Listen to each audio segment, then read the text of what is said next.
손 높이 들고 믿음의 고백 함께 선포하겠습니다.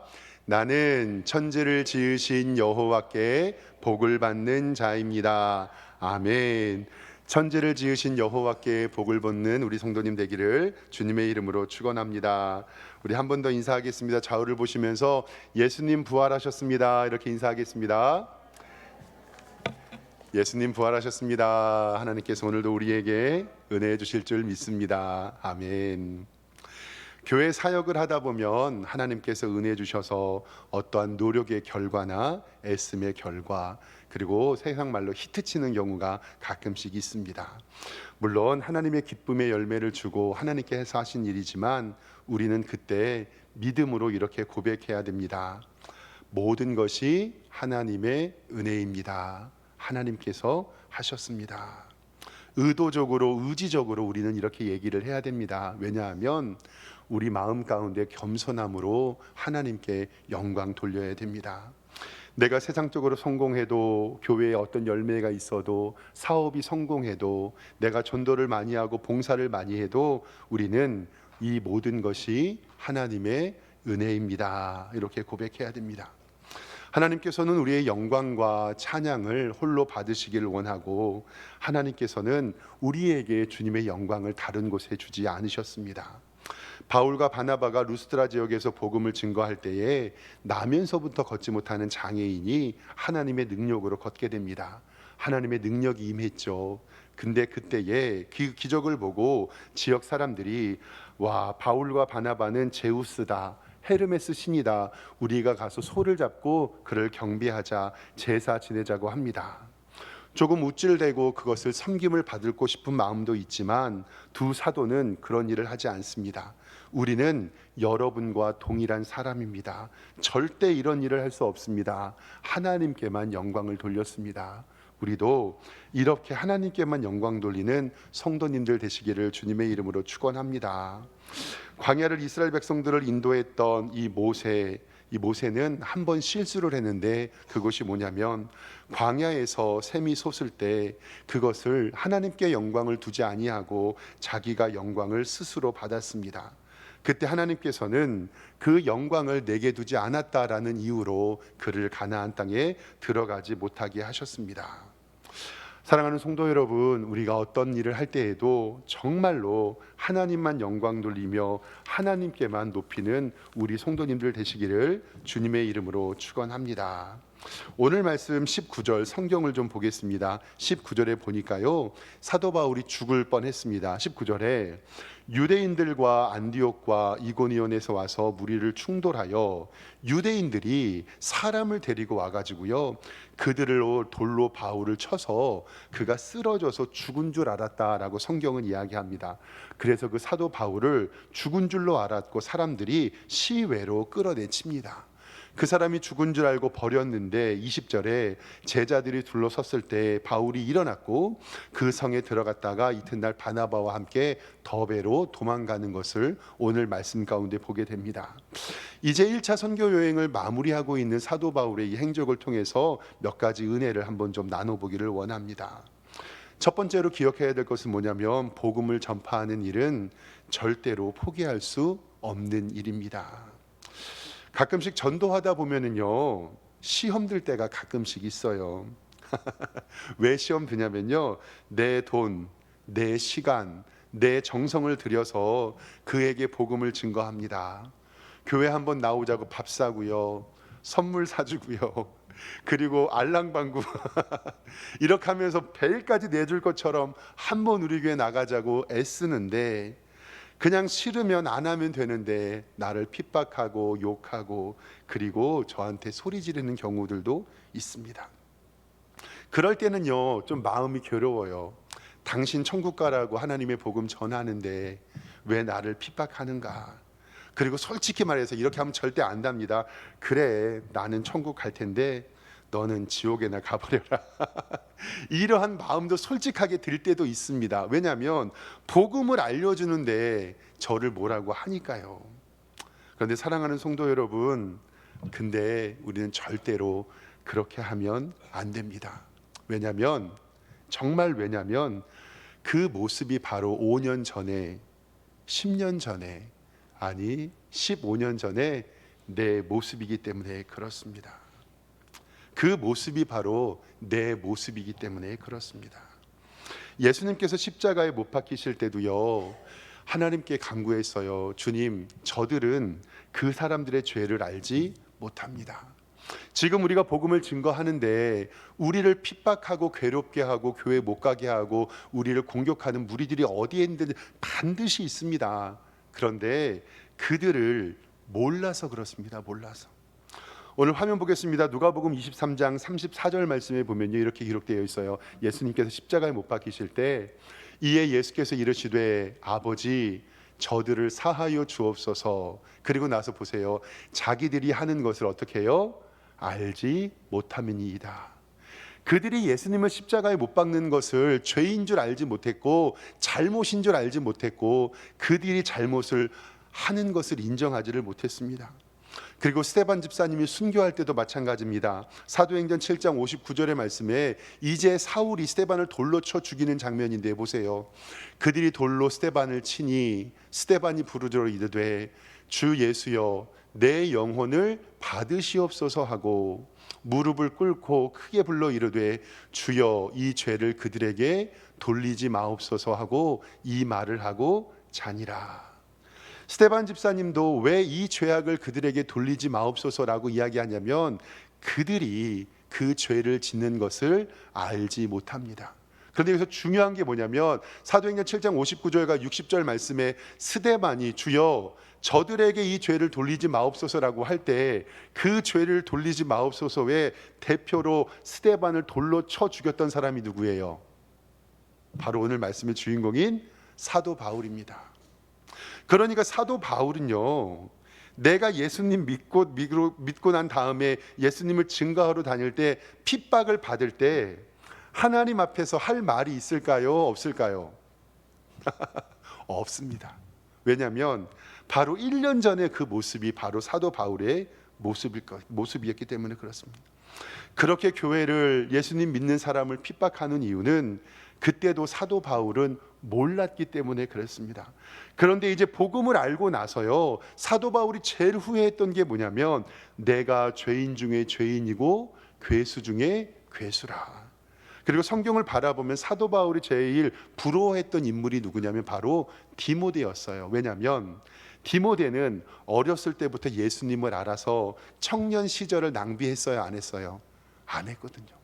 사도 바울은 자기가 젊었을 때 청년 때 자기는 유대인이고 자기가 예수님 믿는 사람들을 잡아 죽이는 것을 잘한 것으로 알았는데 바로 그 나를 핍박하는 모습 속에서 누구의 모습을 발견해요? 내 모습을 발견합니다. 에이 목사님, 저는 어렸을 때부터 예수 믿어서 한 번도 핍박 안 했어요.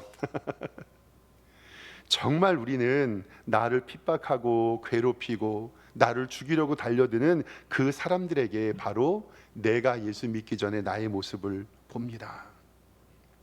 이러한 핍박과 환난 가운데 정말 감사한 것은요, 이러한 고난과 역경이 있어도 하나님의 복음은 증거된다라는 사실입니다. 복음 전파는 절대로 포기할 수 없습니다. 또 사도 바울과 바나바는요, 장소를 옮겨서 복음을 전파했습니다. 다시 19절에 보면은요, 유대인들이 안디옥과 이고니온까지 와가지고 무리를 충동하여 그들을 돌로 바울을 쳐서 죽게끔 만들었는데도 복음 전파를 포기하지 않았습니다. 그리고 21절에 보면 뭐라고 이야기하냐면 복음을 그 성에 전하여 많은 사람을 제자로 삼고 루스드라와 이고디온과 안디옥으로 돌아가서라고 하나님의 말씀을 증거합니다. 하나님의 복음을 증거하는 곳에 죽은 영혼이 살아나고 하나님의 구원을 느끼며 우리는 이 영광을 바라보는 하나님의 영광스러운 제자들 되시기를 주님의 이름으로 축원합니다. 하나님의 복음 전파 절대로 포기할 수가 없습니다. 오늘 부활절 예배 드리고 저 오늘 성경 공부가 없었잖아요. 그래서 오랜만에 정시간에 정말 감사하게 1월, 2월, 3월 달 다 새가족 성경 공부가 있어서 예배 끝나자마자 저는 성경 공부하고 식사로 올라가잖아요. 성도들 얼굴을 잘 못 봤는데 오늘 처음으로 이제 오랜만이죠. 12시에 딱 예배 끝나고 올라갔는데 우와, 식당이 바글바글한 거예요. 의자 더 사야 될 것 같아요. 그리고 나서 저 만두를 먹으려고 그러는데 권사님이 저 만두 2개밖에 안 주시는 거예요.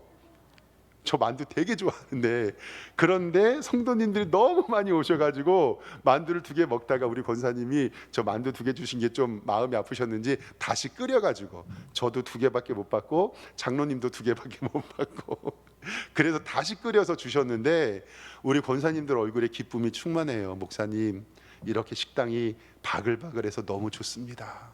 밥 모자라서 너무 좋습니다. 사랑하는 성도 여러분, 하나님의 교회에 복음 전파하면 하나님께서 우리 교회에 새 가족들 불러주실 줄 믿습니다. 그리고 그 사명을 감당하는 우리에게 하나님께서 복과 은혜 주실 줄 믿습니다. 저는 개인적으로 다니엘서 12장 3절 말씀을 굉장히 좋아하는데, 신학교 때 제 책상에 써놓은 말씀인데 좀 화면 좀 보겠습니다. 다니엘서 12장 13절인데 요건 우리 같이 한번 읽어보겠습니다. 시작. 지혜 있는 자는 궁창의 빛과 같이 빛날 것이요, 많은 사람을 옳은 대로 오게 한 자는 빛나리라. 아멘. 다시 한번 읽어볼까요? 시작.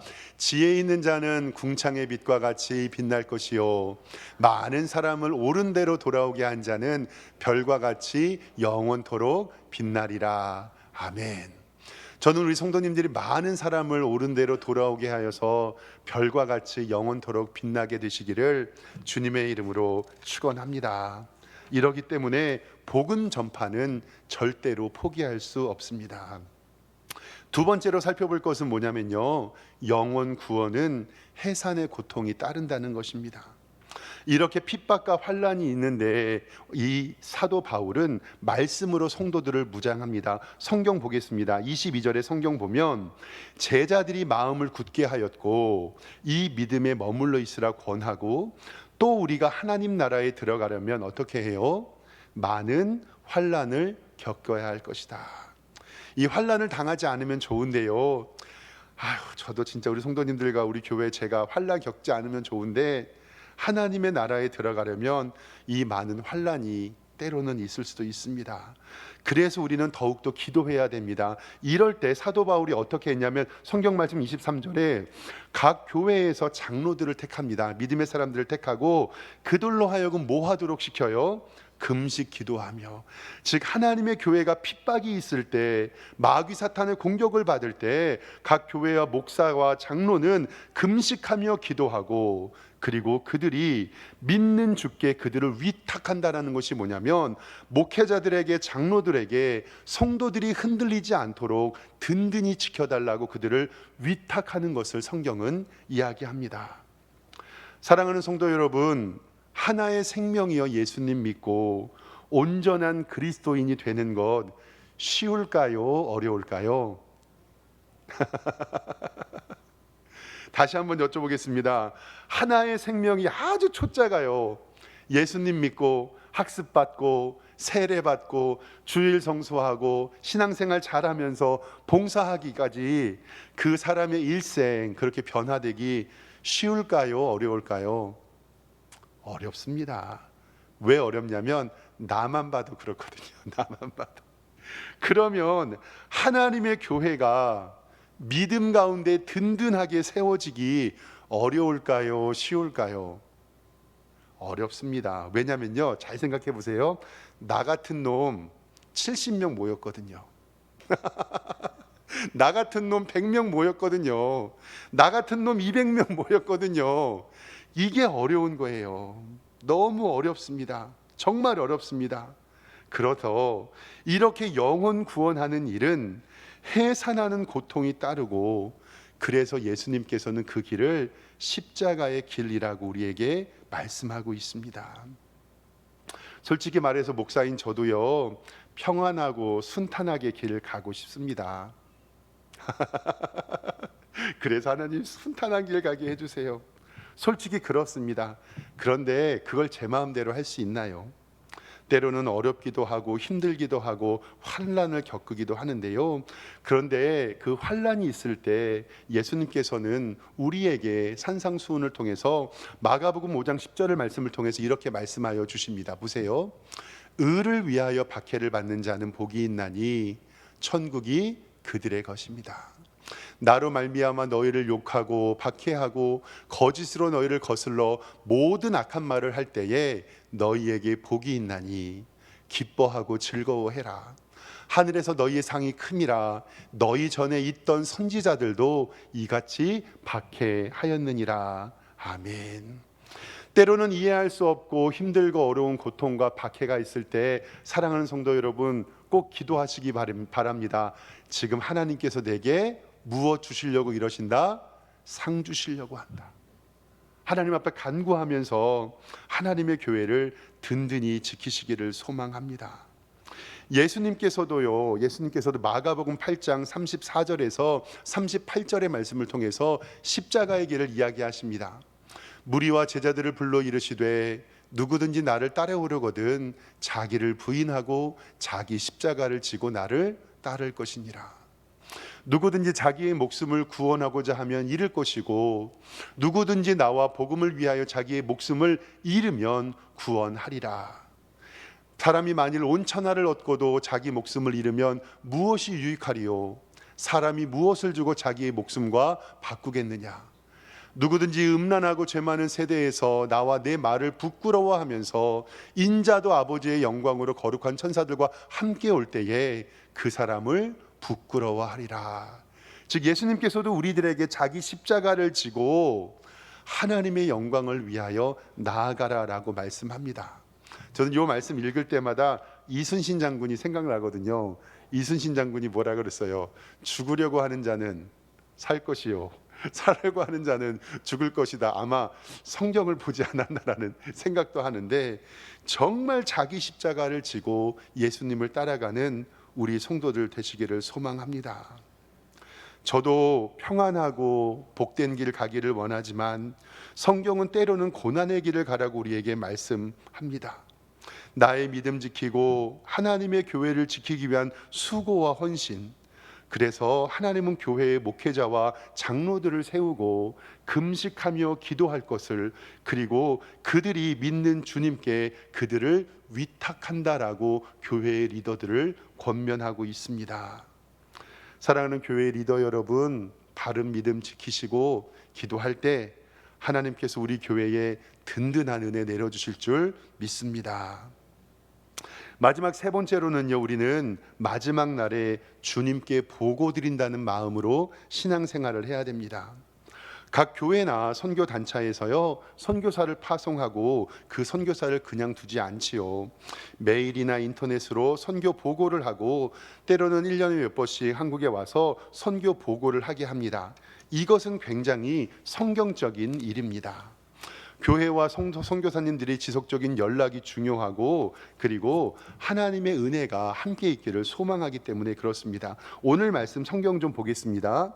24절에 보면요, 바시디아 가운데로 지나가서 밤빌리아에 이르렀고 말씀을 버가에서 전하고 아달리아로 내려갔고 거기서 배 타고 안디옥에 이르니 이곳은 두 사도가 이룬 그 일을 위하여 전에 하나님의 은혜에 부탁하였던 곳이라 라고 성경은 기록되어 있는데요, 이제 1차 전도 여행을 마무리하면서 사도 바울이 어떤 길을 걸었는지 한번 화면을 좀 보도록 하겠습니다.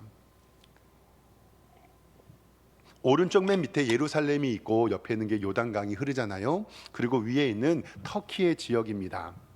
보면 안디옥이라는 지역에서 사도 바울이 출발하지요. 그래서 우리가 몇 주째 1차 전도 여행을 배웠는데요, 안수하여 선교사로 파송했고, 그리고 밑에 있는 구브로 섬에서 바보의 지역에 이르러서 거짓 선지자 예수를 만났지요. 그 다음에 배 타고 아달리아에서 버가로 올라가서요, 마가 요한이 거기에서 돌아가게 됩니다. 그리고 비시디아 안디옥에서 회당에서 설교할 기회를 얻었고 거기에서 핍박을 받지요. 이고니온에서 돌에 맞을 뻔해서 여기서 발에 티끌을 떨어버렸습니다. 그리고 루스드라에서 나면서 걷지 못하는 자를 구원했고요, 이고니온 안디옥에서 제자들을 격려하고 장로를 세웠습니다. 그리고 마지막으로 안디옥에 돌아옴으로 말미암아 사도 바울의 1차 선교 여행은 마치게 되었습니다. 근데 이제 안디옥으로 돌아와서 이 사도 바울이 교회에 선교 보고를 합니다. 그 보고는 27절에 기록이 되어 있습니다. 27절에 보면 이렇게 얘기합니다. 그들이 이르러 교회를 모아 하나님이 행하신 일들과, 첫 번째는 보고할 때 하나님이 행하신 일들과, 그리고 두 번째로는 이방인들에게 믿음의 문을 여신 것을 어떻게 했다 그랬죠? 보고했다고 그랬잖아요. 그래서 선교를 나가면 본 교회에 보고하는 것이 당연한 것입니다. 그리고 28절에 제자들과 함께 오래 있었다라고 이야기하면서 이 보고를 합니다. 이 보고가 왜 중요하냐면, 우리도 이 땅의 사명을 마무리하고 주님 나라 갔을 때에 주님 나라 가서 우리 뭐 해야 된다는 거죠? 보고해야 됩니다. 예수님께서도 누가복음 10장에서요 전도대 70명을 세우시는데, 추수할 것은 많되 일꾼이 적다, 추수할 일꾼을 보내주소서라고 하고 전도대를 파송을 합니다. 여기서 전도대를 몇 명을 보내냐면 70명을 보내는데요, 저 전도대 70명이라는 이야기 듣고 우리 교회에 조금 소망이 생겼는데, 예수님께서는 전도대 70명을 보내셨는데 지금 우리 교회 매주 화요일마다 전도하는 인원이 지금 7명이에요. 7명, 예수님은 몇 명? 70명. 저는 우리 교회에도 70명의 전도대 보내주실 줄 믿습니다. 그래서 기도하면서 하나님의 복음 증거하길 원하는데, 예수님께서 70명을 전도대를 보내고 난 다음에 그들이 전도를 마치고 와서 예수님께 보고하는 장면이 누가복음 10장 17절에 나와요. 그걸 잠깐 좀 보겠습니다. 이제 70인 전도대를 파송했다가 그들이 복음을 증거하고 돌아와서 보고하는 거예요. 70인이 기뻐하며 돌아와 이르되, 주여, 주님의 이름이면 귀신들도 우리에게 항복하더이다. 예수께서 이르시되, 사탄이 하늘로부터 번개같이 떨어지는 것을 내가 보았도다. 내가 너희에게 뱀과 정갈을 밟으며 원수의 모든 능력을 제할 권능을 주었으니 너희를 해칠 자가 결코 없으리라. 그런데 20절 말씀에 그러나 귀신들이 너희에게 항복하는 것으로 기뻐하지 말고, 제가 밑줄 그어놨잖아요. 무엇으로 기뻐하라고요? 너희의 이름이 하늘에 기록된 것으로 기뻐하라 하시니라. 아멘. 그리고 23절 말씀해 보세요. 제자들을 돌아보시며 조용히 이르시되, 너희가 보는 것을 보는 눈은 복이 있도다. 즉 믿음의 눈으로 전도 활동을 하는 이들에게 복이 있는데, 내가 너희에게 말하노니 많은 선지자와 임금이 너희가 보는 자를 보고자 하였으나 보지 못하였고, 너희가 듣는 바를 듣고자 하였으되 듣지 못하였다라고 성경은 이야기를 해요. 그러니까 하나님께서 보고 믿음의 눈으로 함께하여 주시지 않으면 이 일에 참여하지 못한다라는 말씀입니다. 그러나 마귀 사탄이 떠난 것으로 기뻐하지 말고 너희의 이름이 어디에 기록한 대로, 생명책에 기록한 대로 기뻐하라라고 우리에게 말씀을 합니다. 사도 바울의 선교의 보고, 예수님의 제자들의 선교 보고, 그리고 저도 가끔씩 화요전도대 얘기하는 게 우리 성도님들에게 선교 보고하는 것입니다. 하나님께서는 이렇게 사도 바울의 1차 선교 여행을 통해서 하나님이 행하신 모든 일과 이방인들에게 믿음의 문이 열린 것을 하나님께서는 말씀하시고, 이 같은 은총이 우리 석샘교회에도 가득하기를 주님의 이름으로 축원합니다. 복음 전파는 절대로 포기될 수 없으며, 영혼의 구원은 때로는 해산하는 고통처럼 어려울 때도 있습니다. 그러나 마지막 날에 우리가 주님께 보고하는 심정으로 우리의 사명 감당한다면 하나님께서 우리에게 풍성한 은혜, 이 사명 감당할 수 있도록 부어주실 줄 믿습니다. 이 참된 평강이 우리 석샘교회에 가득하기를 주님의 이름으로 축원합니다. 기도하겠습니다. 하나님 아버지, 1차 세계 전도여행을 마치고 돌아온 사도 바울이 교회에 보고하며 하나님의 기쁜 은총과 하나님의 행하신 모든 일을 자랑하며 이방인들에게 믿음의 문을 여신 것을 광고합니다. 우리 교회도 이러한 기쁨이 충만하게 하여 주시고, 예수님이 보내신 70인 전도대와 같이 우리 교회도 전도대에 이루게 하여 주시옵소서. 하나님의 복음을 기쁘게 전하고 순종하는 우리 성도들로 인도하여 주시옵소서. 예수 그리스도의 이름으로 기도드리옵나이다. 아멘.